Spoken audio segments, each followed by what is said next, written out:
그러니까 이 지방 미분양 아파트 활용 방안, 이거는 좌파 우파냐에 따라 달라지는 것이 아니라 이 지방 미분양 아파트가 많아지면 어쩔 수 없이 정부는 나설 수 없. 안녕하세요, 부자천원생입니다. 오늘은 3월 28일에 나왔던 국토부 보도자료, 그러니까 건설경기 회복 지원 방안에 대해서 이야기를 나눠볼까 합니다. 그리고 제가 부자촌현상에서 멤버십을 운영하고 있습니다. 그래서 임장 영상이라든지 지역 분석에 대한 영상은 앞으로 멤버십 영상을 통해서 영상을 올리고자 하니 관심 있는 사람들은 참고 부탁드리겠습니다. 그리고 그뿐만 아니라 제가 이제 전자책도 팔고 있거든요. 그래서 성동구 편 그리고 동대문구 편에 대한 전자책도 궁금하시면 블로그 링크 참고 부탁드리겠습니다. 그럼 영상 시청하기 앞서 좋아요와 구독하기 부탁드리겠습니다. 그래서 보시면 건설경기 회복, 그러니까 지금 너무 건설경기가 안 좋잖아요. 그래서 여기에 대해서 회복 지원 방안을 발표합니다. 여기서 중요한 부분이 있으니까 제가 오늘 소개해 드릴까 합니다. 함께 살펴보시죠. 그래서 보시면 주요 내용 부분을 바탕으로 설명해 드릴게요. 그래서 보시다시피 지금 23년 어떤가요? 지금 건설 투자가 23년 4분기부터 하락세로 전환이 되었고 앞으로도 건설 투자 전망치가 계속 안 좋습니다.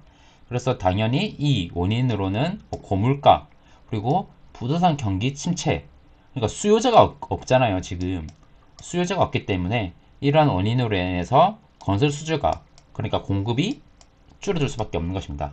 그래서 뭐 이런 수치들은 참고해 주시면 될 것 같고요. 그래서 살펴보면 건설 업황 현황 보시면 전산업은 그러니까 BSI 업황 현황이 전망이 좋은데 반면 건설업은 안 좋다. 여기에 대해서 이야기를 나누고 있습니다. 참고로 저는 이러한 측면에서 이제 건설업 투자를 조금씩 하고 있습니다.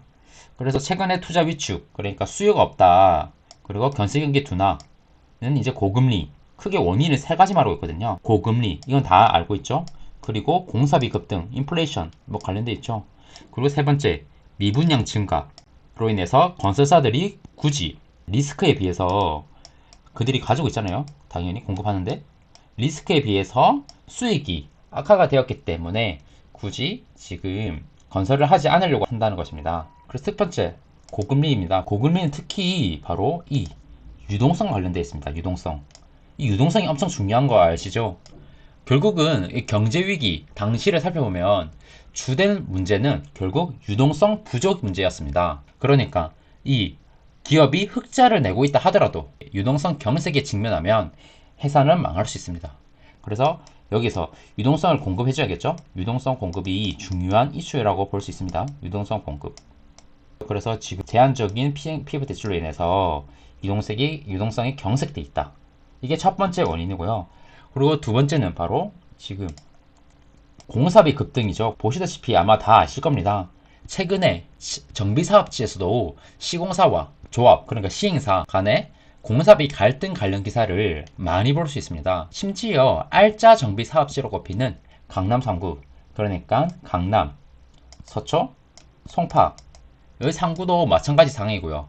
실제로 보시면 자재와 인건비 상승으로 인해서 최근 3년간 약 30%가 공사비가 증가했다고 합니다. 그래서 뭐 계속 공공공사에서도 유찰이 반복되고 있고 정비사업 등 민간공사에서도 계속 공사비 갈등으로 인해서 지연 또는 중단이 되고 있다. 그래서 이런 것을 문제로 인식하고 있습니다. 그리고 세 번째, 이제 오늘 다룰 내용과 매우 관련이 깊습니다. 바로 미분양입니다.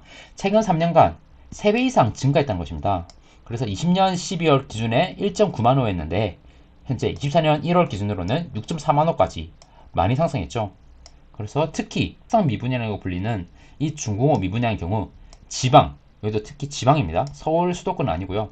지방 중심으로 계속 지속적으로 증가세로 하고 있기 때문에 이러한 문제를 빨리 해결을 해야 한다고 여기서 나와 있습니다. 결국은 이 미분양은 결국 뭐와 관련되어 있나요? 최근에 부동산 경기와 관련되어 있죠. 결국은 수요자가 없기 때문에, 그러니까 투자 수요죠. 보통 지방 같은 경우는 투자 수요가 많습니다.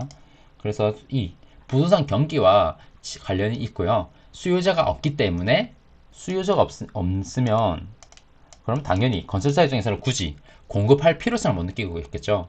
앞서 말했듯 만약에 건설사 입장에서 공사비가 급등했더라도 그 비용을 분양가에 반영할 수 있고요. 이 높은 분양가에도 수요가 있다면 건설사들은 건설을 할 것입니다. 하지만 지금 이 공사비는 급등했는데 분양가에 반영할 수도 없고 당연히 수요도 없기 때문에 리스크 측면을 고려하면 굳이 지금 건설을 할 장점이 없다는 것입니다. 그래서 지금 계속 거의 3년 동안 무려 3배가 넘는 수치가 증가했다는 것을 알 수 있습니다. 그리고 특히 중공업 미분양이 중요합니다. 그래서 이것도 계속 지방이 80%를 차지하였고 계속 증가하고 있는 추세다라고 보시면 될 것 같습니다. 참고로 지금 이 미분양 이슈는 계속 과거에서부터 이슈가 몇 번 있었어요. 그때 95년도, 95년도랑 이제 98년도, 그리고 우리가 알고 있는 2008년도, 그리고 현재 또 이제 미분양 이슈가 있는 것입니다. 현재. 그럼 이 각각의 특징이 사실 다 달라요. 95년도에는 뭐가 문제였을까요? 바로 무분별한 택지 공급, 그러니까 택지 제도의 경직성에서 비롯한 바로 과잉 공급입니다. 공급이 많았기 때문에 미분양이 일어났던 것이죠. 그러니까 가당 공급에 비해서 수요가 작았기 때문에 지금 분양이 되지 않았던 것이고요. 98년도 당연히 IMF가 있었죠. 이 IMF 위기에 따라서 구조조정, 그리고 분양가 자율화, 그리고 높은 금리 이런 이유로 수요가 위축됐습니다. 수요가 위축돼 있었다. 그리고 2008년도는 뭔가요? 여기는 수요 위축, 수요가 위축돼 있었고 플러스 이때 당시 분양가, 공급 물량도 많았습니다. 그래서 이런 주된 원인이었고 지금은 뭔가요? 앞서 말했던 고금리, 그리고 뭐 공사비 급등, 그리고 지역적 특성으로 공급 과잉입니다. 특히 지방은 공급이 과도하게 많습니다. 이런 경우는 당연히 미분양이 쌓일 수밖에 없겠죠. 그리고 더구나 지금 이제 수요도 위축되어 있죠.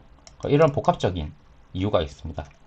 이런 식으로 과거부터 이 미분양 사례는 많았지만 그 원인은 다르다. 그럼 사실은 이 정부가 왜 이 미분양을 신경 쓸까요? 사실 미분양 과연 건설사만의 문제일까요? 아닙니다. 이 건설사만의 문제가 아니고요. PF 대출 부실로 이어지면 결국은 금융권까지 영향을 미치고요. 결국은 이것은 수분양자, 그러니까 분양을 받았던 사람들 있잖아요. 수분양자, 결국은 국민 경제까지 영향을 미칩니다.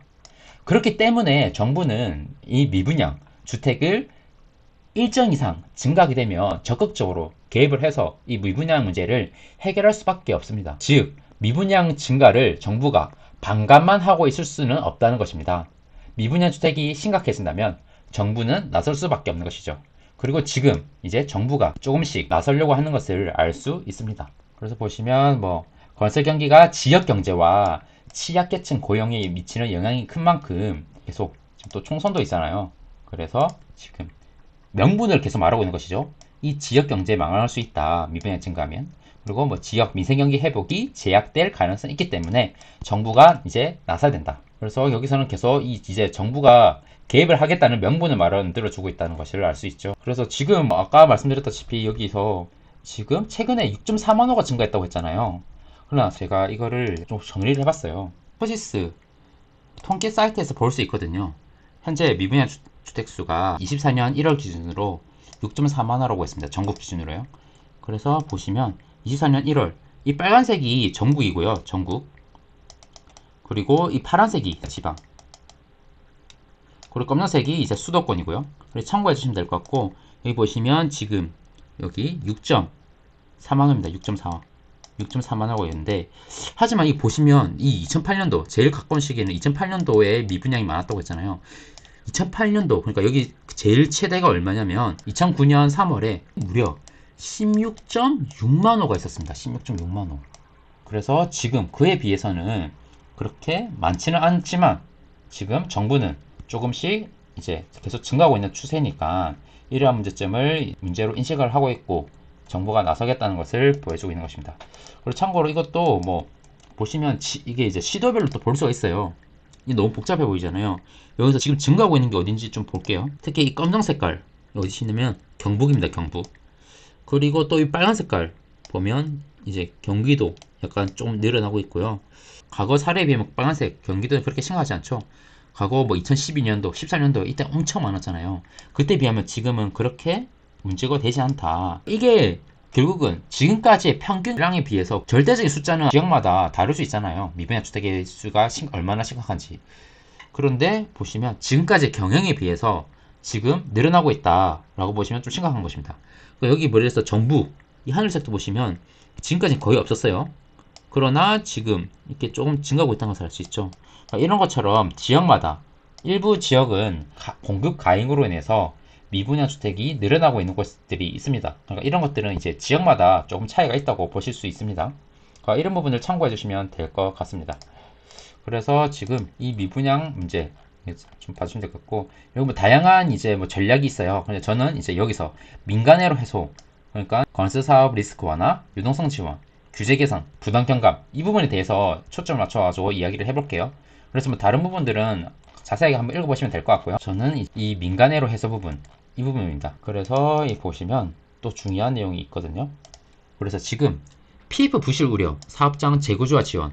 사실은 이게 조금 말은 LH 사업장이 건설사 등의 보유 토지를 역경매 방식으로 매입을 해서 유동성, 아까 유동성이 경색돼 있다고 했잖아요, 건설사가. 그래서 아무리 지금 흑자라 하더라도 유동성 문제 때문에 파산할 수 있는데 LH가 나서서 이 유동성 지원을 해주겠다는 것입니다. 사실은 이게 조금 좁게 써놔서 그렇지 결국은 금매를 사겠다는 것이죠.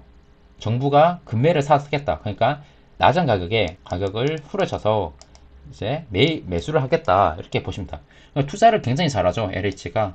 그러니까 LH가 지금 이제 매입을 하겠다는 말은 어떻게 보면 토지 가격도 더 이상 떨어지지 않는다. 토지 가격의 하방을 받쳐주겠다. 이 부분이라 생각하시면 될 것 같습니다. 왜 굳이 놨을까요? 만약에 LH가 샀는데 값이 더 떨어지면 안 되겠죠?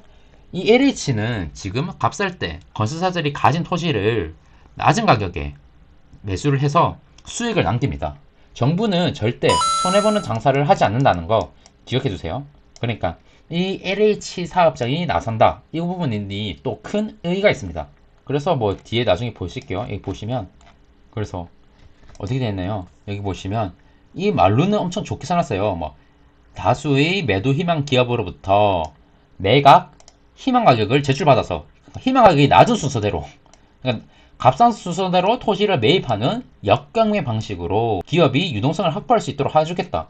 그러니까 말은 좋게 써놨는데 결국은 지금 힘든 기업의 땅을 값싸게 매수하겠다 이렇게 보시면 될 것 같습니다. 포장을 잘 해놨죠. 그럼 여기서 보시면 이제 최대 2조원 규모 매입하는 방식이다. 결국은 이게 뭔가요? 이 돈들이 결국은 부동산 시장으로 돈이 들어가고 있다는 것입니다. 이거를 절대 간과해서는 안 돼요. 지금 부동산 시장에 돈이 안 돌고 있는데 지금 돈이 돌 수 있도록 어떻게 보면 정부가 나서서 돈을 유동성을 공급해 주겠다 이렇게 보시면 될 것 같고요. 어떤 단지 조건이 있습니다. 예를 들어서 뭐 24년 1월 3일 이전에 소유한 지금 3,300제곱미터, 그러니까 약 980평 이상의 토지고요. 그러니까 토지 면적이 일정 이상 커야 된다는 것이죠. 980평. 그러니까 뭐 대부분 개인은 힘들겠죠. 아무래도. 그래서 건설사가 가진 토지를 매수를 하겠다는 것이고, 공공시혜자 가격의 공급 가격 또는 공시지가의 90%를 상한, 또 이게 상한선이 있습니다. 그러니까 이 가격 특정 선이 있고 상한선이 있고 이 아래 가격에만 매수를 하겠다. 그래서 신청자가 희망하는 가격에 매수를 하겠다는 것이고요. 근데 단지 이거를 현금으로 지원하는 것이 아닙니다. 보시면 부채 상환료 채권으로 금융기관에 직접 지급을 합니다. 이 채권이라면 이제 5년 만기 후 일시상환이고요. 그러니까 지금 당장 현금을 뿌리지는 않겠다는 것을 알 수 있습니다. 현금을 지금 당장 부동산에 넣겠다는 것은 아니고요. 이 채권 형태로 5년 만기 후 일시상환하는 채권 형태로 유동성을 공급해주겠다. 이렇게 이해를 하시면 될 것 같습니다. 그래서 뭐 그렇고요. 마찬가지로 일단 LH 매입한다. 이거 중요하고, 또 두 번째 이제 브릿지론 상환 지원. 지금 또 건설사가 유동성 경색에 처한 이유가 브릿지론 상환이 어렵기 때문에 이제 공공지원 민간 임대리츠가 인수해서 사업을 추진할 수 있도록 해주겠다. 이거고요. 그리고 이게 제일 중요하죠. 이제 미분양 매입을 하겠다. 근데 다만 보시면 이게 기업 구조조정 리츠, 그러니까 민간의 힘을 이용하겠다는 것입니다. 이게 바로 CR 리츠라고 하는데요. 이게 사실은 이번에 처음 난 것이 아니거든요. 이거는 2008년 그 당시에도 대책으로 나왔었습니다. 이 부분 뒤에서 제가 설명해 드릴게요.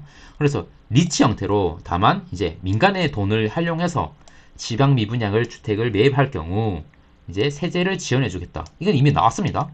보시면 취득세 중과 배제, 대신에 준공 후 미분양 주택에 한해서고요. 그리고 종부세 합산 배제도 지원하겠다.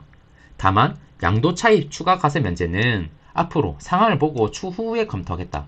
그러니까 지금 취득세, 이제 종부세 이 부분에 대해서만 이제 조금씩 단계적으로 완화하고자 하는 것을 알 수 있죠. 근데 만약에 앞으로 미분양 주택의 수가 계속 늘어난다면 결국은 이 양도 차익 비과세 대책도 내놓을 것입니다. 이거는 과거 역사를 보면 알 수 있습니다.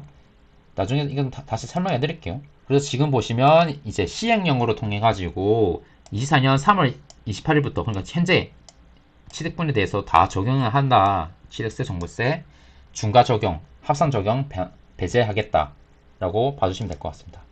이 부분이 굉장히 조금 어떻게 보면 의미가 있습니다. 다만 지금 개인이 사는 것은 어렵습니다. 왜냐하면 지금 어떻게 보면 총선도 있고 지금 어떻게 보면 투기 수요를 부추긴다라는 인식을 줄 수 있기 때문에 이제 뭐 말로는 뭐 리치해라고 돼 있지만 이것도 결국은 민간의 기관 투자자, 이 기관 투자자거든요. 민간의 돈을 넣겠다는 것을 알 수 있습니다. 이 부분. 이 부분도 중요한 대책이 아닐까 합니다. 그래서 이 부분 제가 계속 처음이 아니라고 했잖아요. 이 부분 제가 증명해 볼게요.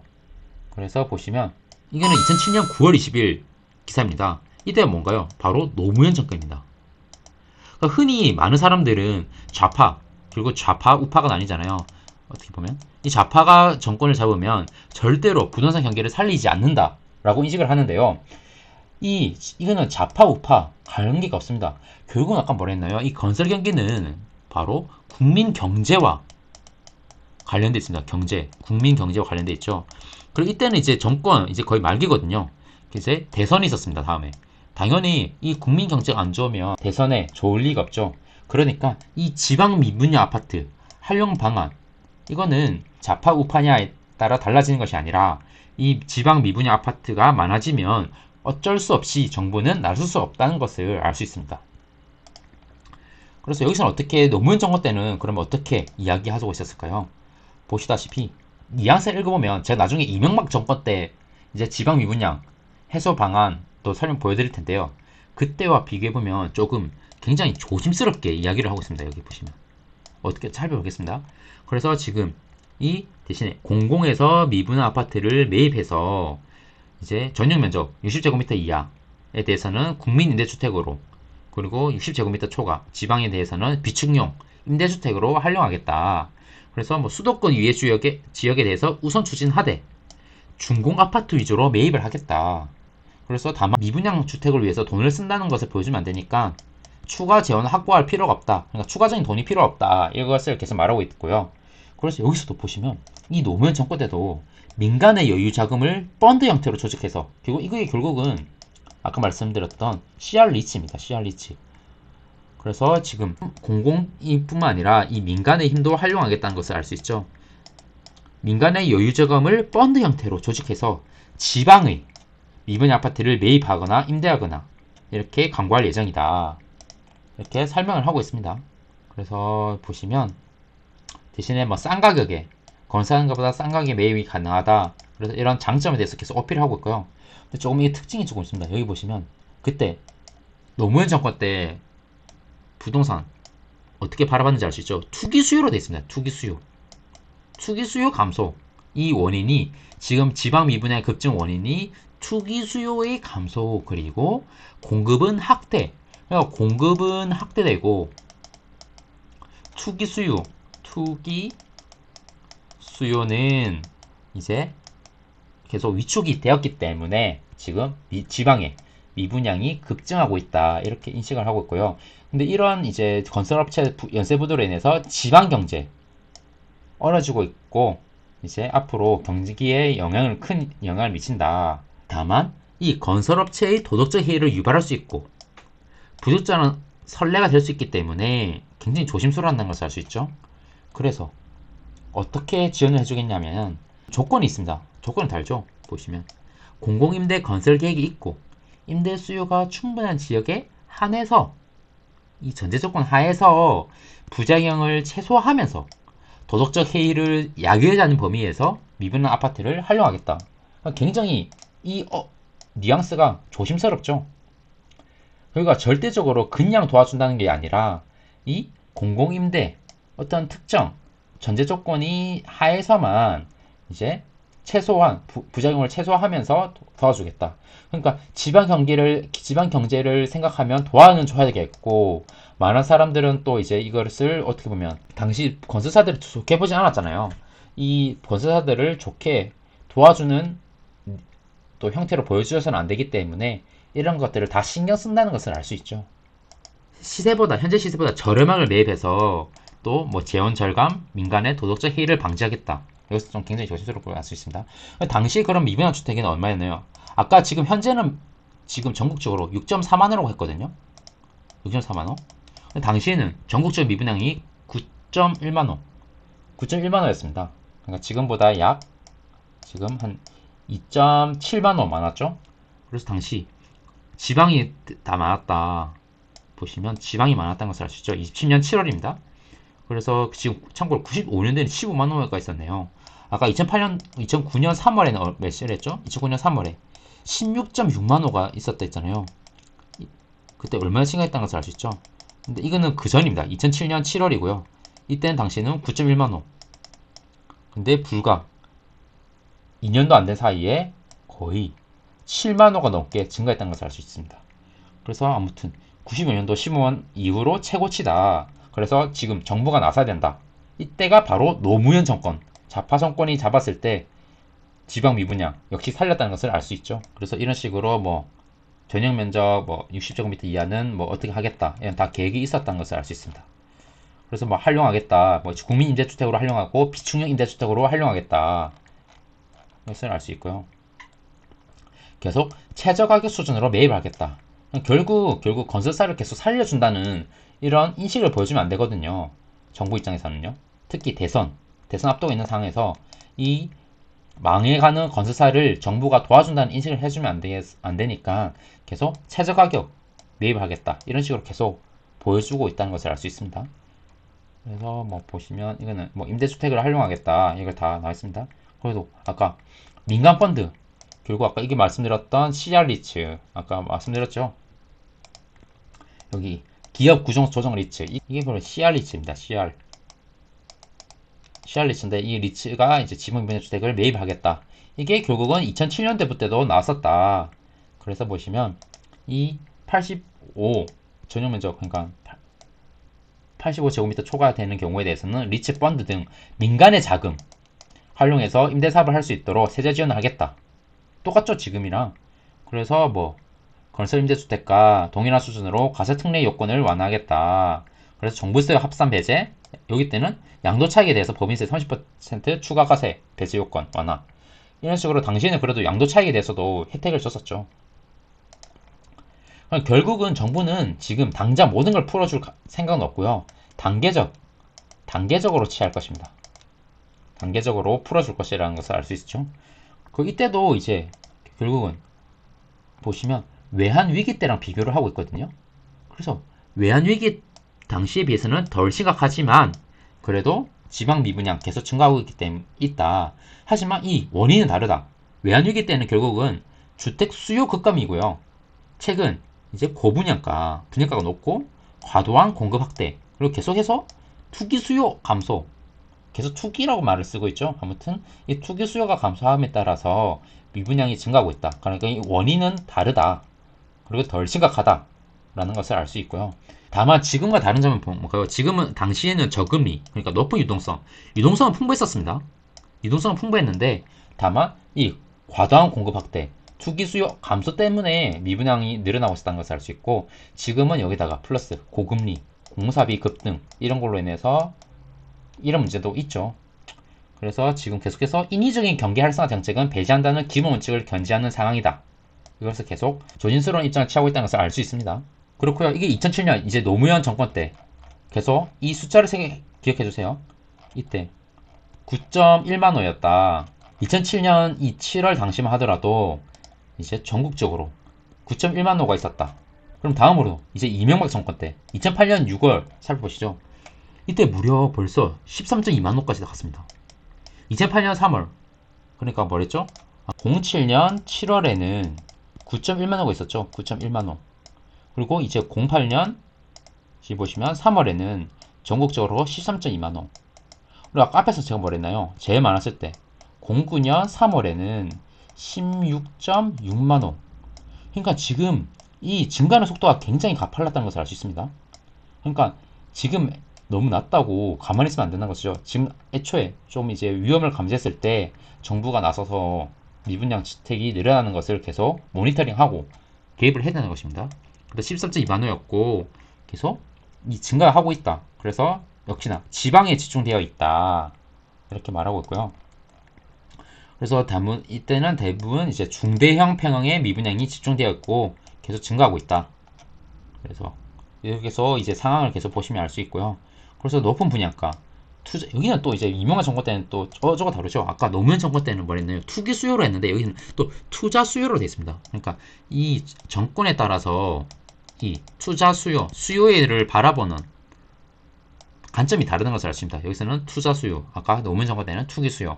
어쨌든 이 투자 수요는 감소됐고 높은 분양가, 복합적으로 작용을 했다. 그래서 공급량은 증가한 것에 비해서 수요가 위축되어 있기 때문에 계속 미분양이 증가했다. 그리고 이게 보시면 또 이때 07년도 7월 때부터 분양가 상한제가 있었거든요.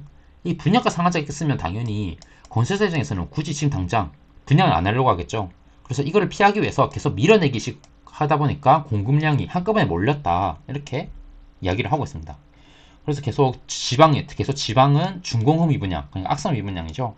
이 지속적으로 증가하고 있고 회복도 기대하기 어렵기 때문에 미분양이 누적될 우려가 있다. 그래서 정부가 나서야 된다라고 말하고 있는 것입니다. 노무현 정권 때는 어떻게 한다고 했죠? 첫 번째, 공공에서 매입을 하겠다. 그리고 두 번째, 민간의 유유자금을 펀드 형태로 조직하겠다. 이렇게 해서 지방의 미분양 문제를 하기로 했다고 했는데 이제 13.2만 호가 됐을 때 이명박 정권 때는 어떻게 했나요? 역시나 이것을 보시면 지역 경제의 부담이 증가하고 있고 이제 그런 문제점 때문에 전설 형기가 부진한 상황이다 이렇게 말하고 있습니다. 그러니까 지역 경제에 부담이 되고 있기 때문에 정부가 나서겠다. 이 정책 대응의 필요성을 계속 어필을 하고 있죠. 명분을 말하고 있는 것입니다. 그래서 어떻게 하겠냐 보시면 당시에는 결국은 이 국제금융이기 때문에 대응 방향이 어떻게 하고 있나요? 여기 보시면 기존 미분양 대책, 이전에 노무현 정권 때 대책이 나섰다고 했잖아요. 기존 미분양 대책이 차질 없는 추진, 그러니까 공공이 나서서 매입을 하겠다. 그래서 임대주택 활용 지원을 지속적으로 추진하고, 그리고 아까 말씀드렸죠. 미분양 아파트를 매입해서 임대주택으로 활용한다. 그리고 민간 펀드를 활용하겠다. 이걸 다 세제 지원하겠다. 이런 것들 다 이전에 노무현 정권 때 나섰죠. 거기에 플러스 이제 더 단계적으로 추진한다고 했었는데 더 나아간다는 것을 알 수 있습니다. 바로 금융 세제 지원 측으로 추가적인 수요 활성화 방안이 나옵니다. 그러니까 앞에서 보면 어떻게 보면 공급자 지원 대책이라고 한다고 보면요. 공급자 지원. 이제는 아까 위축된 수요를 활성화시키겠다. 이제 수요자 지원 대책이라고 볼 수 있습니다. 직접적으로 이렇게 보시면 수요 활성화 대책이 나옵니다. 그러니까 이 지방주택 가격 불안과 이 불안이 수도권 확산 가능성에 대해서 안전장치를 마련하기 위해서 지금 적극적으로 나서겠다는 것을 알 수 있고요. 다만 이 적용 대상을 보시면 이 지방 비투기 지역 미분양 주택을 한정적으로 하고 즉시 대응하겠다. 그래서 업계의 분양가 인하 등 자구 노력도 유도하겠다. 그러니까 건설사들이 높은 분양가에 분양하지 못하도록 업계에서도 분양가 인하를 하라라고 설득하겠다는 것이죠. 자구적인 노력도 하라 이렇게 유도하겠다는 것입니다. 그래서 이제 금융 규제가 어떤 게 나오나요? 보시면 LTV 상향 조절이 나오고요. 그래서 보시면 미분양 주택 중 분양가를 10% 이상 완화한 주택에 대해서는 담보 인정 비율 10% 상향 조정, LTV를 기존에 이제 60% 했는데 70%까지로 해주겠다. 다만 한시적으로 해주겠다는 것을 알 수 있습니다. 그래서 뭐 모기지 보험 활성화 이런 식으로 나옵니다. 그래서 여기 보시면 여기는 다만 좀 많아졌으니까 지방뿐만 아니라 수도권, 그러니까 전국의 비투기 지역에 대해서 모든 주택에 대해서 이제 LTV를 현행 최대 80%에서 85% 추가 확대하겠다. 이런 식으로 계속 모기지 보험 대출이라든지 담보 인정 비율 10% 상향 이런 식으로 금융 지원을 해준다는 것을 알 수 있죠. 그러니까 이것은 아까 말씀드렸다시피 계속 수요자를 활성화시키겠다. 수요를 활성화시키겠다고 보시면 됩니다. 그리고 또 지수적으로 세제 지원도 해주죠. 보시면 여기 보시면 취득 시 세부담을 완화시켜주겠다. 그래도 이것도 한시적으로 취득해주겠다. 그래서 50%를 감면해주고 이제 1세대 2주택자 요건을 완화시켜주겠다. 이렇게 직접적으로 이제 투자자들의 도움을 필요로 한다. 이렇게 취득세를 완화시킴으로써 투자자 수요를 유입시키려고 하는 것을 알 수 있죠. 그래서 뭐 매입 임대주택 요건도 완화하고 이런 식으로 많이 했었습니다. 그래서 오늘 이제 제가 말하고 싶은 것이 어떤 거냐면요. 결국 오늘 이번에 나왔던 대책은 처음이 아니다. 결국 2008년도, 2007년도 국제금융위기 당시, 그때 당시에도 이제 전국적으로 미분양 주택이 많이 늘어났다고 했잖아요. 그러니까 지금에 비해서 오히려 더 많았습니다. 하지만 지금은 LH가 나서서 역경의 방식으로 사서 기업의 유동성을 지원해 주고요. 그리고 두 번째, 이제 민간 리츠를 활용해서 지방 미분양 주택을 매입을 하겠다. 이런 식으로 공급자 지원 정책에 초점을 맞추고 있습니다. 그러니까 지금은 당장 수요자 지원 정책은 없어요. 그러니까 이건 단계적으로 아직 그만큼 정부가 생각하는 미분양 주택 수혜가 아니라는 것이죠. 그러니까 지금 수준에서는 충분히 그러니까 직접 매입, 그리고 민간 리츠를 활용한 지방 미분양 주택 매입, 이런 식으로 충분하고, 이것도 해결이 되지 않는다면 과거 역사로 봤을 때 수요자 지원 정책이 나올 것이다. 그러니까 미분양 주택 구입자에게 이제 취득세라든지 양도세 감면, 세제 감면, 이런 수요 진적 도모를 할 것이고요. 다만 금융 지원 정책은 아마 제한적으로 활용될 가능성이 높습니다. 그래서 다만 그런 경우 이제 경기 침체라는 특수상을 반영해서 뭐 소득세법이나 지방세법 이런 게 아니라 조세 특례 제한법이라든지 지방세 특례 제한법을 통해서 한시적 면제나 감면을 실시할 가능성이 높습니다. 이건 이제 과거 역사를 봤을 때 알 수 있는 내용이고요. 그러니까 앞으로 지방에 미분양 주택이 계속 일어난다면 정부가 어떤 대책을 내놓을지, 그리고 그때 우리는 어떤 기회를 잡을 수 있을지 이번 시간을 계기로 알 수 있었으면 좋겠습니다. 그래서 앞으로 계속 이 지방에 미분양 주택이 늘어나는지 계속 모니터링 할 필요가 있다고 생각되고요. 만약에 지금 정부가 그런 수요자 지원 정책이 나온다, 그럼 저는 기회라고 생각하거든요. 그래서 그런 기회를 놓치지 않았으면 좋겠습니다. 그래서 앞으로 어떻게 될지 한번 계속 지켜봐 주시면 될 것 같습니다. 그리고 참고로 이거 계속 말씀드렸잖아요. 이런 데이터들은 통계 사이트에서 볼 수 있어요. 그래서 이 통계들을 바탕으로 그릴 수 있거든요. 이런 그래프를. 그래서 이런 거를 과거를 보면 결국은 앞으로 미래를 알 수 있기 때문에 과거 부동산 정책도 충분히 공부할 가치가 있다고 저는 강조하고 싶습니다. 그래서 오늘 영상은 여기까지고요. 오늘 영상이 많은 도움이 되셨으면 좋겠습니다. 그럼 다음에 또 도움되는 영상으로 찾아뵙도록 하겠습니다. 감사합니다.